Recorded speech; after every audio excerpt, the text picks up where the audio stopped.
자, 이번 시간에는 지난 시간에 매출 세액에서 배웠는데 대해서 좀 설명해 드렸고요. 이번 시간에는 매입세액에 대해서 설명을 해 드릴 거예요. 보시는 바와 같이 제가 우리 부가가치세 신고서 여러분이 이제 실기할 때 프로그램에서 볼 수 있는 매입 파트만 이렇게 딱 캡처해 가지고서는 여기다 써놨는데, 아까 과세표준 매출세액이라고 쓴 빨간색 밑에 매입세액이라고 이렇게 나타나 있을 것이고요. 이 매입세액은 우리가 부가세 매입세액을 공제받는 항목들을 갖다 쉽게 해놓은 표라고 보시면 되겠죠. 처음에 봤던 것처럼 매입세금계산서를 받게 되면 매입세금계산서는 두 가지로 구분이 되어 있어요.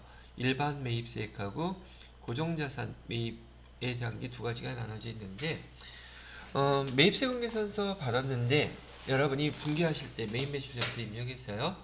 그 분기하는 계정 과목이 고정자산에 대한 계정 과목을 선택하게 되면 그 세금계산서는 여기에 별도로 이렇게 분류가 된단 말이죠. 그 다음에 그 이외의 것들은요, 여기에 분류가 되고, 이거 시험 문제이기 때문에 시험 문제에서도 아주 많이 출제가 돼요. 여러분 전산세무 2급에서는요, 예를 들어서 공고가액으로 100만원이 좀 있었고요. 그 다음에 세액이 10만원 이렇게 있었는데, 시험 문제에선 이 중에서 40만원이 우리 기계장치 취득한 거라고 알려주고 있단 말이죠. 그럼 부가세는 물론 별도고요. 그럼 4만원 되겠죠? 자, 이런 상태에서 이 내용을 여기다가 직접 입력해 보래요. 그러면 매입세액은 세금계산서 받은 거요. 일단 두 가지만 얘기했어요. 여기 100만원 중에서 고정자산, 특히나 기계장치에 대한 매입은 40만원이라고 알려줬다면, 여러분이 입력하실 때 일반 매입에는 나머지 얼마가 들어갔냐면 60만원 들어가겠죠. 그 다음에 여기는 6만원. 그죠? 그 다음에 고정자산 매입은 여기에 40만원 들어가라는 얘기고요. 그 다음에 여기 4만원. 지금 여러분이 세무2급에서 부가가치세 부속서류 작성하는 걸 보편적으로 제일 어려워하고, TAT 2급에서도 부가가치세 부속서류는 어렵다고 얘기를 하는데, 내용을 이해하면 어려울 거는 없단 말이죠. 자료를 입력하는 게, 그래서 자격시험에서는 TAT 2급이 좀 더 수월하다 그랬죠. 왜? 전표 자체를 입력하니까 여기에 그냥 바로 반영이 돼요. 그래서 그 조회하고 내용들만 확인하면 되는데, 전산세무 2급은 전표를 입력하는 게 절차가 없어요. 말로 설명을 해주고, 물론 많이 연습해 볼 거긴 하지만. 그래서 일단 세금계산서 받은 것 중에서 일반 매입과 고정자산 매입 이렇게 나누어서 입력해 줘야 된다는 거 알아두시면 될 것 같고요. 그 다음에 두 번째, 예정신고 누락분. 예정신고 누락분도 매입도 누락한 게 있다면 예정신고 누락분 요게 반영을 하시면 돼요. 지금 제가 입력하는 자리들 하나하나 설명해 드리고 있죠. 부가가치세 부속서류, 부가가치세 신고서 작성할 때 다 연습해 볼 거이기도 해요. 근데 항목들을 이제 회계 1급 때 배웠던 내용들보다 좀 더 자세히 알고 계셔야 될 것 같아서 여기 교재 나온 거 순서대로 설명을 다시 한번 하고 있는 것이랍니다. 자, 매입세액이라면 우리가 지금 매입한 거에 대해서 매입세 공제 받는 것들이 집계가 되는 항이 있어야 되겠죠. 그 밖에 공제 매입세액이라고 써 14번이 이렇게 나와 있는데, 우리가 매입세 공제 받는 게 세금계산서 받았을 때만 매입세 공제 받는 거 아니죠. 그죠? 신용카드 또는 현금 영수증 우리 이거 배웠단 말이죠.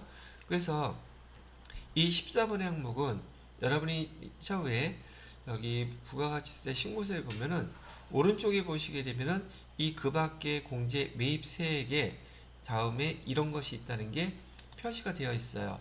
화면에서도 나타나 있는데 여기서는 제가 꺼내놓지 않았거든요.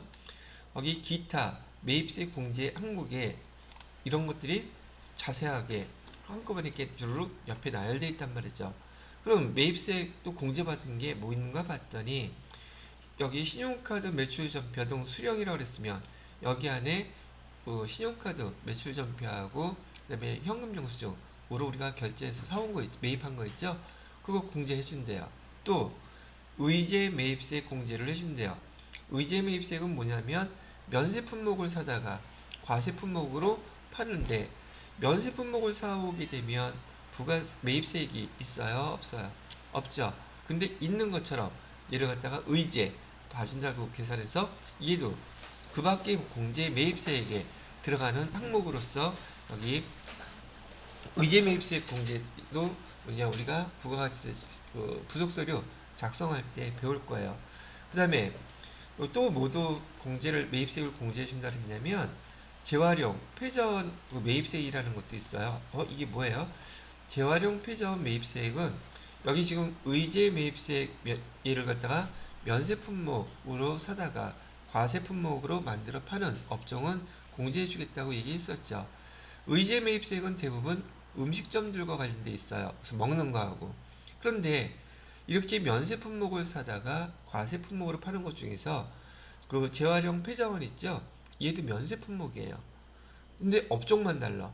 그럼 당연히 얘도 면세 품목으로 사다가 과세 품목으로 만들어 파니까 당연히 얘도 그 매입세 공제해줘야겠죠. 업종만 다를 뿐이에요. 간단한 예로 여기 화장지 만들 때 화장지 원료되는 게 종이잖아요. 종이 폐휴지들 폐종이들 어디서 많이 팔아요? 자원 재활용센터에서 많이 팔잖아요. 옛날엔 고물상이라 하는데 요즘 그렇게 안 하죠. 거기서 두꺼운 폐지라든지 못 쓰는 폐지들 왕창 다 주워다가 등등 화학 처리해가지고 휴지 만들어 팔죠. 휴지 팔 때는 과세란 말이에요. 이렇게 의제 매입세액과 재활용 폐자원은 내용은 똑같아요. 다만 뭐만 다르다? 업종만 좀 다른 거기 때문에 얘도 부속서류 할 때 설명해 드리도록 하겠습니다. 그 다음에 또 뭐가 있느냐면 여기 글자를 어저께 정신없이 만들다 보니까 졸렸나봐요 제가. 면세 사업용 감가상각 자산을 과세 사업으로 전환한다. 이거는 뭐 잘 나오지는 않는 거니까 일단 그렇게 있다는 거 아시고, 그 다음에 재고에 대한 매입세액도 공제를 해준다고 얘기가 나와 있네요. 자, 그러면 기본적으로만 여기 내용 정리하고 다음 파트로 넘어갈 거예요.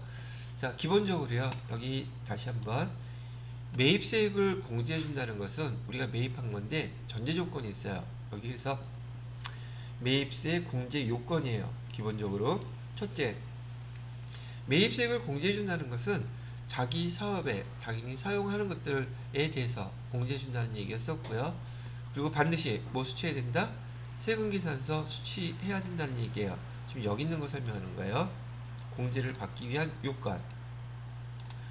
그 다음에 세금계산서 반드시 받으세요 라고 했고, 근데 모두 제출하래요. 매입처별, 세금계산서, 합계표, 이렇게 세 가지 조건을 충족한 것에 대해서 매입세액을 공제해 줄 거예요. 이런 얘기예요. 매입세액은 여기서 공제해 주는 것이고요. 그 다음에 그 밖에 세금계산서 아닌 것들은 어디서 공제해 준다? 여기 밑에 항목들, 이런 것들에 대해서 계산되는 항목들이 있으면 공제해 줄게요. 얘기를 해주고 있는 거예요. 그럼 매입세금 계산서와 관련된 화면 보시고 나서 이런 게 있구나 구분하실 수는 있겠죠. 아까 얘기 드렸던 것처럼 예정신고 누락분이 있다면 여기서 계산해 줄 거고요. 자, 그 다음에 세금계산서 받았는데 공제 안 해주겠대. 그게 뭐였었어요? 공제 받지 못할 매입세. 얘도 이제 여러분들이 전산세무 2급에선 빠지지 않고 시험 문제 출제가 될 거예요. 자, 공제받지 못할 매입세액에 대해서는 일단 모양부터 보시게 되면 얘는 공제받지 못할 매입세액 있잖아요. 이 금액은 세금계산서 그래도 세금계산서를 받은 거기 때문에 일단 여기 일반 매입 여기 금액에 다 포함이 돼요. 먼저 세금계산서를 받은 공제받지 못할 매입세액도 전제 조건이 뭐라 그랬어요? 세금계산서 받았을 때라 그랬잖아요. 그 세금계산서 예를 들어서 이렇게 설명한단 말이죠. 아까 예를 들어 드렸던 것처럼 세금계산서 수취분에는 지금 100만원 세금계산서를 수취했어요. 세액은 물론 10만원이겠고요. 근데 아까 얘기했던 것처럼 이 세금계산서 수취한 거에는 40만원 기계장치 여기 수천 개 있었고요. 그 다음에 우리 거래처 접대와 관련된 세금계산서도 있어요. 걔는 얼마냐면 20만 원이에요. 이렇게 그러면 2만 원 이렇게 되겠죠. 지금 조건이 이렇게 됐을 때 부가가치세 신고서에 어떻게 표시할까요? 이게 시험 문제예요. 그러면은 일단 여기 기계장치에 대한 거 아까 우리 일반 매입 세금계산서는 60만 원 여기 6만 원 이렇게 표시해 주고요. 고정자산 매입에 대해서는 40만 원 그 다음에 4만 원 이렇게 표시하는 건 똑같아요. 그런데 여기 불공사항이 있죠. 접대비와 관련된 불공사항이 있다면 여기서 그 금액을 다시 이렇게 빼주시는 거예요. 이거 아주 많이 틀리시더라고요. 왜? 개념이 잘 이해가 안 돼서 그런 결과가 벌어진 건데, 야, 보시게 되면 세금계산서 받았다면 일단은 일반 매입 세금계산서 고정자산이 아니라고 했을 경우에 일반 매입의 세금계산서 다 포함시켜주고 여기 불공에 해당되는 거 여기서 다시 그대로 빼주게 된다는 얘기죠. 그러면 불공과 관련된 거는 일반 매입에 포함됐다가 불공에서 그대로 그 금액 빼주더라. 그러면 매입세 공제가 없어지게 되겠죠. 근데 여기다가는 안 넣고 여기다만 입력하시는 분들 많단 말이죠. 요거 구분 잘 하시고요. 그럼 우리가 배웠던 이 불공사항들 어떤 것들이 불공사항인가요? 라고 물어보신다면 요 다음 파트에 보시게 되면 우리가 배웠던 불공사항들 쭉 나와 있죠. 자, 일단 제가 우리가 한 거부터 정리해 드릴게요. 제가 세금계산서 오류 또는 누락이라고 되어 있던 거 있었죠. 첫 번째 항목이 얘였었어요. 두 번째는 사업무관이라고 썼었죠. 얘고요. 그 다음에 1000cc 기억했던 거 있죠. 1000cc 얘에 해당되는 거 얘예요. 그 다음에 접대비 관련, 그 다음에 면세사업 관련, 그 다음에 토지 관련. 그래서 우리가 앞에 회계 1급 배울 때 제가 불공사항 6개 써드렸어요. 키워드로. 첫 번째 세금계산서요. 세금 계산서. 얘는 필요적 기지상 오류, 누락이라고 제가 설명해 드렸었죠. 키워드는 그냥 세금계산서만 하면 다 알아들으실 것 같아서 이렇게 써드렸고요. 두 번째로는 사업 무관이라고 그랬었어요. 그죠? 사업과 관련되지 않은 세금계산서 받으면 불공 처리하세요 라고 해드렸고, 세 번째는 1000cc로 기억하라 그랬죠. 시험 문제에서는 대부분 cc를 많이 주니까 1000cc 이하는 경차라 그랬었어요. 경차는 다 공제된다 그랬었고요. 네 번째로는요, 얘는 접대비 관련돼서 접대비 관련 세금계산서 받으면, 다섯 번째는요, 면세 사업과 관련해서 세금계산서 받으면요, 마지막으로는 토지 관련해서 세금계산서 받으면 여기 공제받지 못할 매입세금으로서 우리 요 항목을 뭐를 배웠었어요? 불공, 부가세 유형 54번 불공으로 처리하세요 라고 했었죠. 기억나시죠? 그런데 그 이외에 두 가지가 더 있는데, 사업자 등록증 등록하기 전에 매입세 그거 받게 되면 매입세 공제 받을 수 있다 없다? 없다는 거하고, 아까 얘기했던 거 매입세 공제받기 위한 조건이 뭐였었어요? 매입처별 세금계산서 합계표 제출해야 된다 그랬잖아요. 그거 제출하지 않으면 매입세 공제받지 못하는 거예요. 이렇게 구분을 해드렸던 거랍니다. 되셨나요? 자, 근데 얘는 좀 별도의 사항으로 제가 7번 하나만 더 써놓을게요. 얘는 두 가지 방법이 다 있어요. 매입 세금계산서를 받았는데 일반 과세로 처리하는 방법도 있고 불공으로 처리하는 방법도 있어요. 그게 뭐에 대한 거냐면 바로 우리 세무 2급에서 배우시게 될 공통 매입 세액에 관련된 거라면 불공 처리하는 방법도 있다는 말이죠. 그럼 여기서 얘기는 공통 매입, 공통이 아까 뭐라 그랬었죠? 제가 공통 매입이라고 얘기하는 것은요, 과세, 이 사업자가 과세 사업도 하고요. 또 뭐도 한다고요? 면세 사업도 같이 하는 사업자일 경우에 이런 경우 충분히 있을 수 있죠. 그죠? 공통 매입과 관련된 매입 세금 계산서를 받으면 이 공통 매입세액과 관련돼서는 두 가지 처리 방법이 있다 했었어요. 그죠? 처음에 처리하는 방법 하나는 뭐가 있느냐면 얘는 51번 과세 처리하는 방법이 있고요. 세금계산서에 대해서 부가세 유형을요. 또 하나는 두 번째로는 54번 뭘로 처리한다? 불공으로 처리해서 회계 처리하는 방법이 있는데 얘는 여러분 TAT급 부가가치세 부속서류 작성할 때 제가 빨간색으로 해놨죠. 이 빨간색으로 표시된 것들은 시험 문제에 아주 출제가 자주 되는 부가가치세 부속서류예요. 그러면 얘도 마찬가지로 어떻게 하는 게 좋겠다? 실기를 한번 해서 보면서 이해한 다음에 그다음에 교재를 보는 게 훨씬 이해가 빠르다는 얘기죠. 그래서 자세한 설명은 부가가치세 부속서류 할 때 설명을 다시 해드리도록 할게요.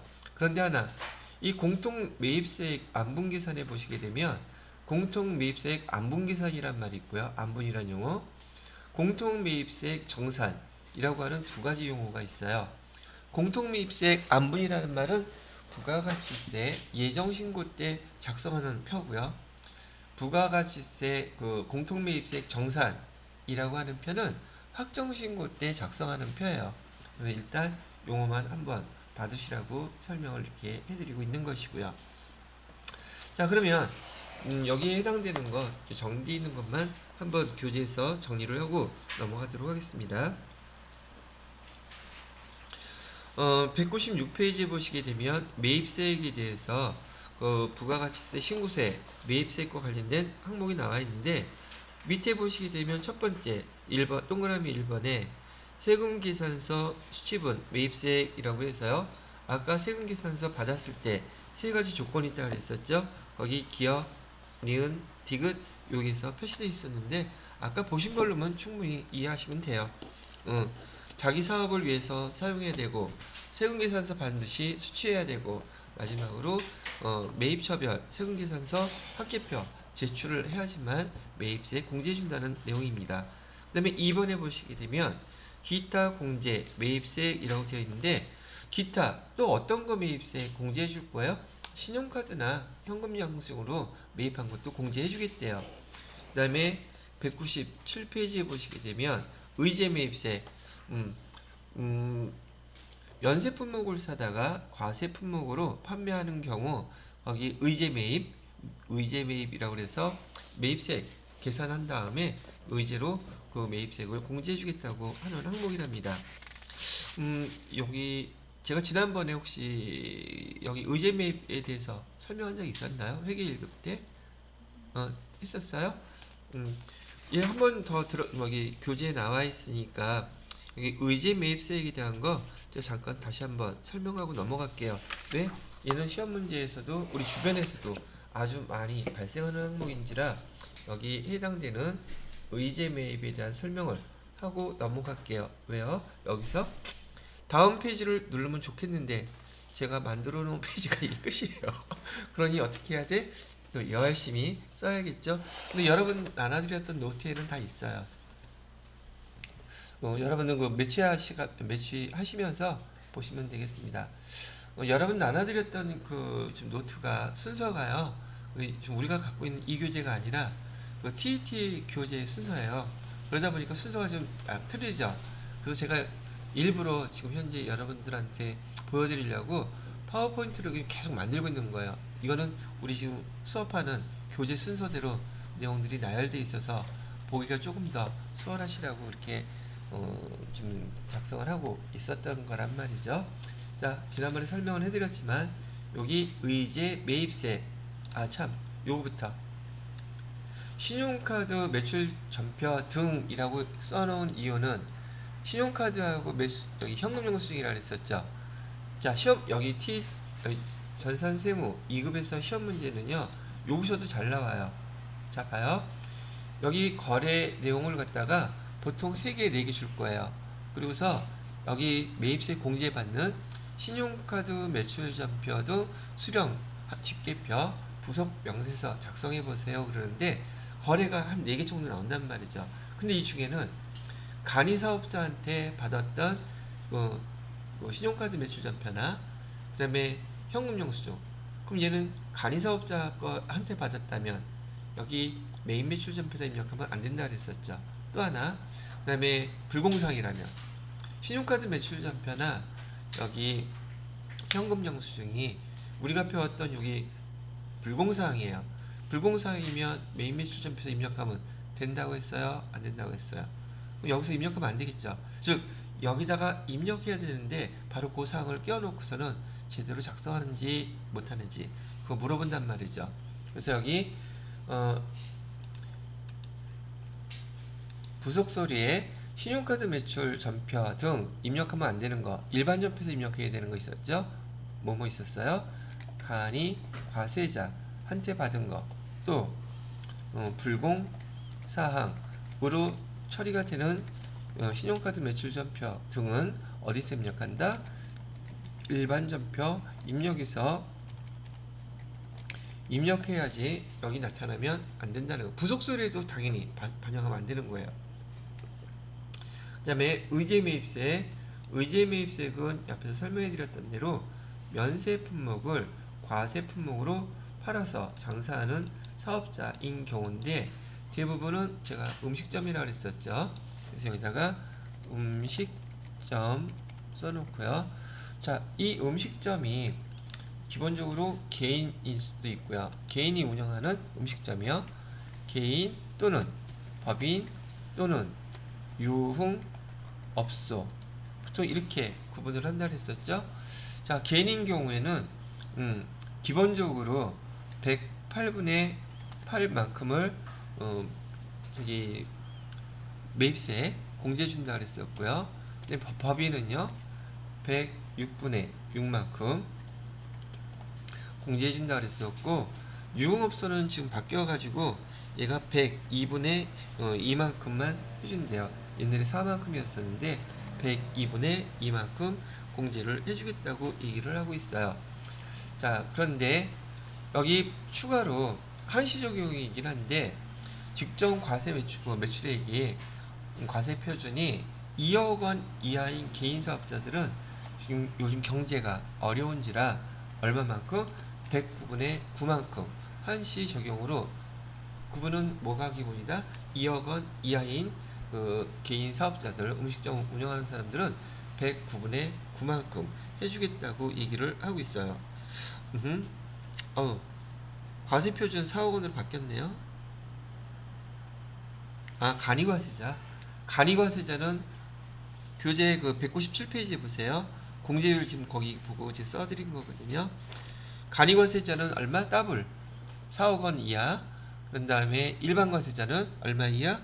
2억 원 이하인 그런 사업자들은 여기 의제 매입세 공제 세율이 108분의 8과 109분의 9 이렇게 구분해서 지금 공제를 해주겠다고 지금 얘기를 하고 있습니다. 되셨는지요? 자, 그렇게 해서 요거 하나 구분해 드렸고, 근데 얘 음식점에 관련된 의제 매입 공제 신고서 작성은요, 얘는 이론 문제로 주로 나와요. 이론. 그래서 요거 요렇게 구분되는 거구나. 그다음에 음식점이 아니라 우리한테 제출되는 의제 매입세 공제 신고서 작성은 제조업일 경우에요. 제조업도 마찬가지로 면세 품목 사다가 과세 품목으로 만들 수 있죠. 예를 들어서 지난번에 설명드렸는지 모르겠지만 닭 있잖아요. 닭을 그 가축 농장에서 사갖고 오면은 거기는 닭은 면세 품목이니까 좀 세금 없이 부가세 없이 계산서 받고서 사갖고 왔겠죠. 근데 걔를 가공해 어떻게 많은 그 닭 요리를 하는 음식점에다가 제공하기 위해서 뭐 닭 털 다 뽑아야겠죠. 그다음에 조리하기 좋게 자르기도 하고 양념도 하고 그래서 조리하기 좋은 상태로 가공을 해서 판매하게 되면 그게 과세죠. 똑같이 제조업도 여기 지금 우리가 배웠던 것처럼 면세로 사갖고 와서 과세로 이렇게 판매할 수가 있단 말이죠. 그럼 여기 해당되는 거 맞잖아요. 그럼 얘는 얼마만큼 의제 매입세액으로 공제해 두냐면 104분의 4만큼 공제해 주겠대요. 그럼 비율이 어느 정도 나오는지 이해가 되시죠? 그런데 얘도 이번에 세법이 바뀌면서 106분의 6만큼 해주는 업종이 생겼어요. 어디였냐? 몇 만큼은요? 106분의 6. 이건 어떤 거냐면 우리 그 한가, 방앗간도 제조잖아요. 그죠? 이런 거. 특수하게 한과가 관련됐거나 방앗간이나 우리 떡 만들고 막 이런 데 있잖아요. 근데 느낌이 우리 그런 방앗간이나 떡 만드는 것, 그런 다음에 뭐 한과 만드는 것들은 우리가 좀 키워줘야지 그게 주로 많이 되지 않잖아요. 이거 공제율을 높여주겠다는 거예요. 주로 느낌이 1차 산업과 관련된 가장 기본 우리 전통 매장 전통 제조업들이잖아요. 걔를 갖다가 좀 더 혜택을 주겠다고 해서 개정된 세법에서는 여기 제조업이라 할지라도 이런 거와 관련된 제조업은 얼만큼 106분의 6만큼 의제 매입세액으로 인정을 해주겠다. 근데 이 제조업체는 대기업 이런 데 얘기하는 거 아니에요. 중소기업의 제조업일 경우. 그래서 시험 문제가 나오잖아요. 여기 관련된 의제 매입세 공제 신고서 작성하라 그럴 때 시험 문제 실기는 얘가 시험 문제예요. 그래서 세율도 104분의 4 이걸로 기억해 주셔야 될 거고요. 우리 주변에 있는 제조업체가 방앗간이 많아요? 일반 제조업체가 많아요? 그럼 어떤 걸 시험 문제 내겠어요? 뭐 말하나 마나죠? 근데 방앗간이나 그런데 한과업체라든지 제조업 그런 거 관련된 거 106분의 6만큼 해준다는 걸로 참고로 알고 계시면 되겠다는 얘기죠. 그다음에 그나마 뭐 또 하나 더 구분을 하라면 이번에 일반 제조업 일반 제조업인 경우에는 102분의 2만큼이에요. 102분의 2만큼 거의 금액이 좀 작죠. 금액이랄 게 아니라 퍼센테이지가 작긴 하다. 그런데도 공제는 해준다. 이렇게 구분을 해놓으시면 되겠어요. 근데 여기 전체적인 게 매입한 거 무조건 다 이만큼 공제해 주냐? 그건 아니고요. 얘를 갖다 매입했으면 얘가 꼭 판매를 했을 거 아니에요. 판매한 금액의 몇 퍼센트까지만 공제를 해주냐면 거기 다음 페이지에 보시게 되면 법인인 경우 무조건 40%까지라고 되어 있죠. 개인 음식점인 경우에는 1억 원 초과해서 뭐 60%. 아우 골치 아파. 이런 거 안 해도 돼요. 일단 내용이 이렇게 되어 있다는 정도만 이해하시게 되면 얘도 마찬가지로 의제 매입세액과 관련돼서 부가가치세 부속서류 연습할 거거든요. 그때 내용들 한번 다시 정리를 해 보도록 하겠습니다. 그러면 의제 매입세액 공제에 대한 거 제가 해당되는 것들을 여기서 쭉 한번 이렇게 설명을 좀 해드렸죠. 전반적인 거 내용.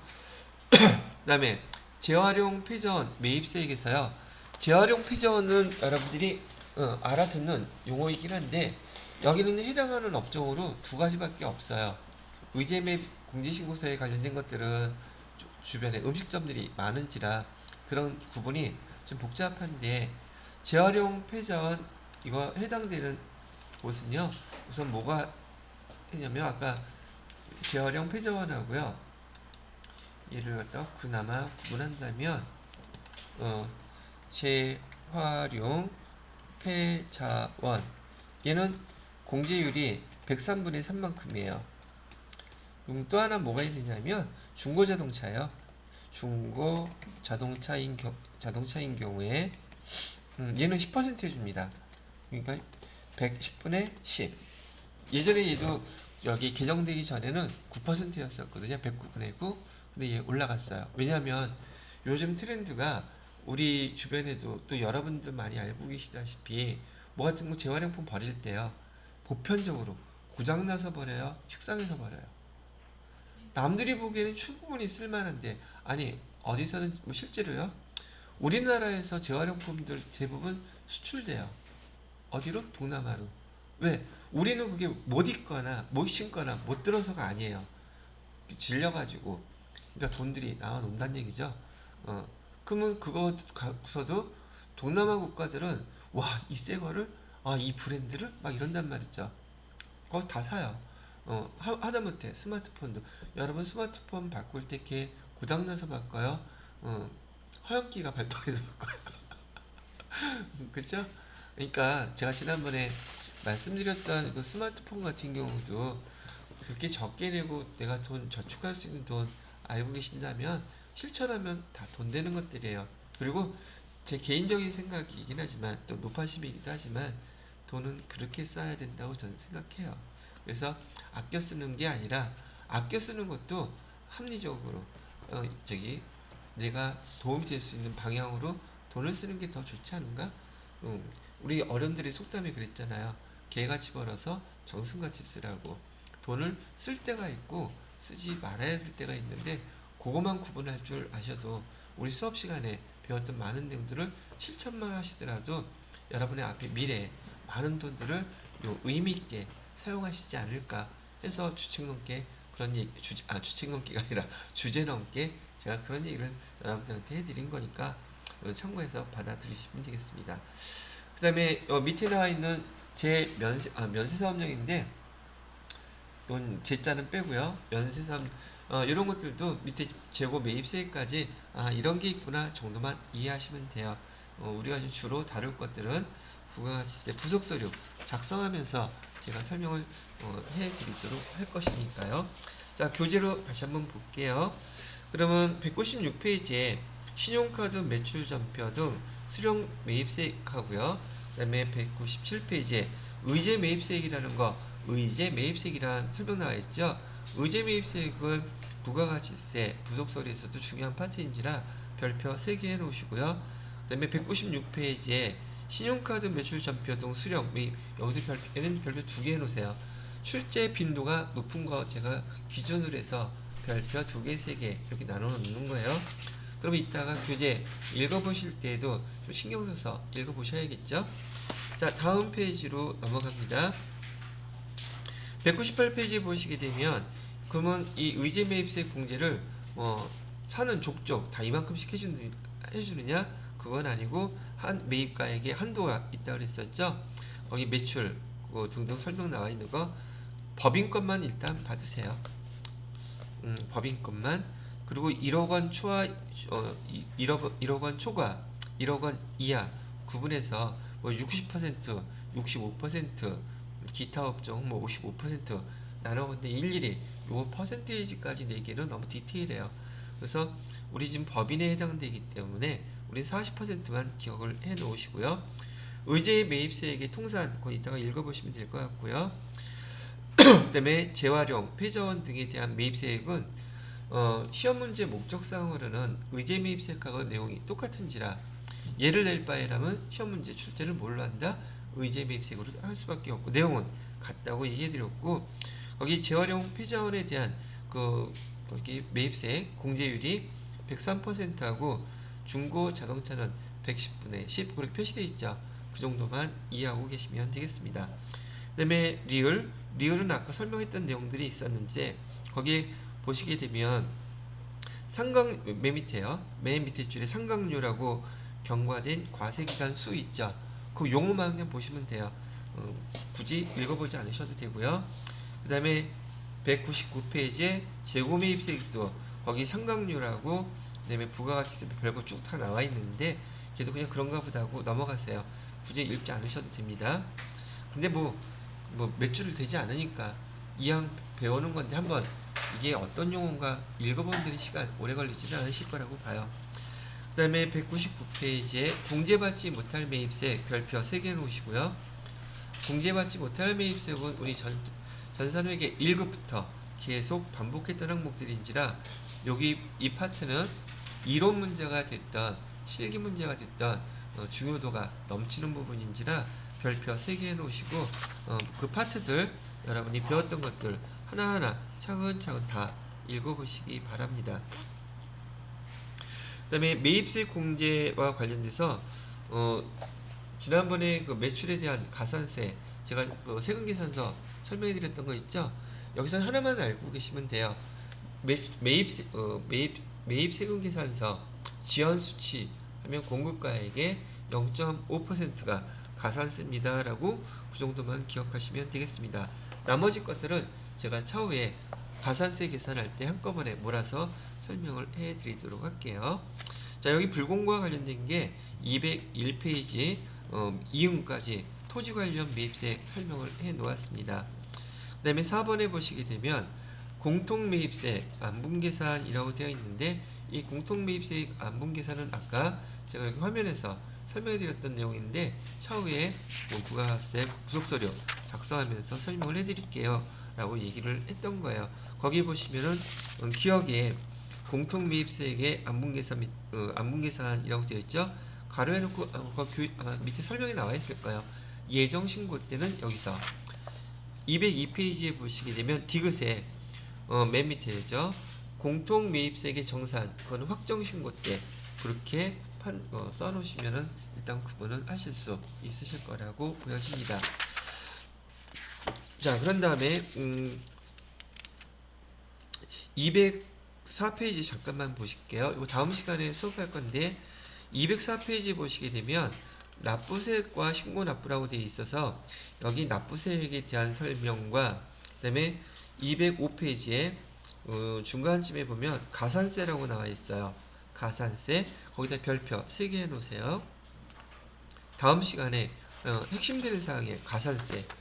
가산세 계산하는 것에 대해서 설명을 쭉 해드릴 것입니다.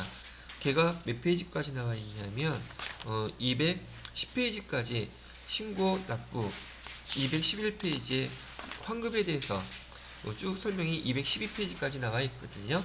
그래서 212페이지까지 이따가 다음 시간에 설명을 마무리하고 그다음에 지금 맨 마지막 파트가 간이과세자인데 간이과세자에 대한 거 설명 이따가 하도록 할게요. 자, 이번 시간에는 지금 요 파트까지만 설명을 마무리하도록 하겠습니다. 자, 지금부터 또 정독해서 읽어보세요.